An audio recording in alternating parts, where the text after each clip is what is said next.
नमस्कार। आज गंज वासोदा में हमारे बीच मौजूद हैं 80 घंटे तक लगातार बोलकर वर्ल्ड रिकॉर्ड बनाने वाले विदिशा से हमारे भाई श्री विकास पचौरी जी, जिनसे मुलाकात का अवसर हमें मिला है। बहुत बहुत स्वागत पचौरी जी आपका। आपने जो 80 घंटे लगातार बोलने का वर्ल्ड रिकॉर्ड बनाया है, इसके बारे में कुछ बताएं।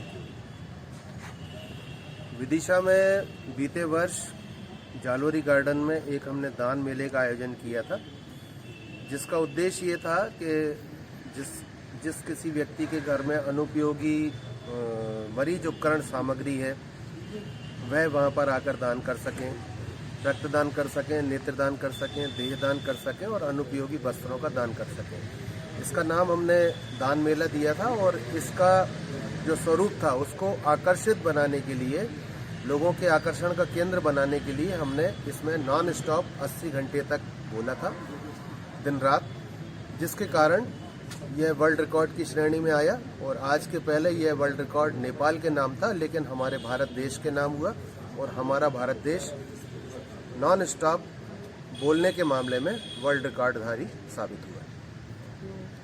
वर्ल्ड रिकॉर्ड आपने बनाया और साधारण से असाधारण तक की यात्रा आपने की, और ये रिकॉर्ड पाकर कैसा लग रहा है आपको? क्या परिवर्तन देखा आपने आप में?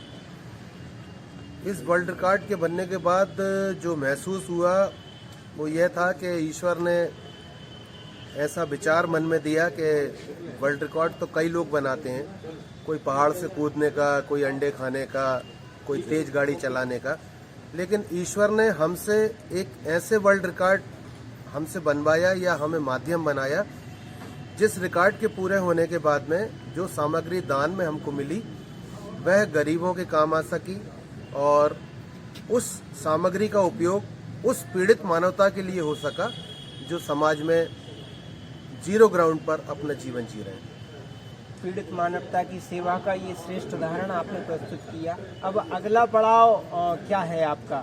कोई और वर्ल्ड रिकॉर्ड लोग जानना चाहते हैं। दरअसल बहुत ईमानदारी से इस प्रश्न का जवाब दिया जाए तो ये वर्ल्ड रिकॉर्ड तो अब एक आड़ है, एक बहाना है, या इसको और दूसरे शब्दों में कहा जाए तो लोगों की भीड़ एकत्रित करने का, आकर्षण का मात्र एक केंद्र मात्र है, जिसको हम वर्ल्ड रिकॉर्ड का नाम दे रहे हैं। प्रमुख उद्देश्य तो ये है कि आपके घर में यदि अनुपयोगी मरीज उपकरण सामग्री है जिसका आप उपयोग नहीं कर रहे हैं, मरीज आपके अच्छे हो चुके हैं और वह अनुपयोगी, उसका आप दान कर दीजिए। आप नेत्रदान का संकल्प लीजिए, आप देहदान का संकल्प लीजिए, ताकि यह जो दान है यह पीड़ित मानवता के काम आ सके, गरीबों के काम आ सके और हमारे देश का चिकित्सा विज्ञान उन्नत हो सके। हमारे देश में जो नेत्रहीन व्यक्ति हैं उन्हें नेत्र ज्योति मिल सके, वे इस दुनिया को देख सकें। हमारे देश में जो चिकित्सा विज्ञान में जो डॉक्टर्स रिसर्च करते हैं, पढ़ाई करते हैं, उनके लिए पार्थिव शरीर मिल सकें, वे अच्छे डॉक्टर बन सकें और हम सबका अच्छे से इलाज कर सकें।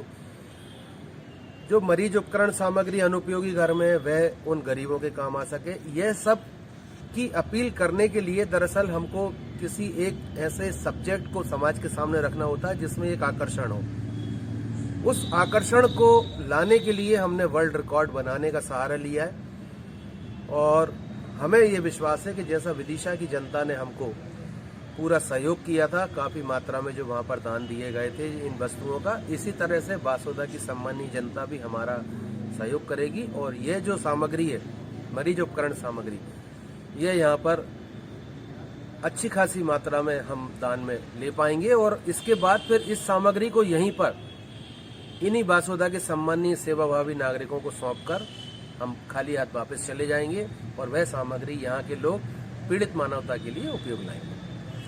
जी, बहुत अच्छी बात है। उद्देश्य इतना पावन है। हमसे चर्चा की पचौरी जी, आपका बहुत बहुत धन्यवाद। और विदिशा जिले के गौरव श्री विकास पचौरी जी इस बात की शिक्षा हम सभी को देते हैं कि हम ऊंचाइयों तक तो पहुँचें, नेम और फेम तो प्राप्त करें, लेकिन दरिद्र नारायण की सेवा को भी अपने दिमाग में रखें। पुण्य का ये श्रेष्ठ कार्य पचौरी जी कर रहे हैं। सबकी भावना उनके साथ है। उन्हें बहुत बहुत शुभकामनाएं। धन्यवाद। आपका भी बहुत बहुत धन्यवाद।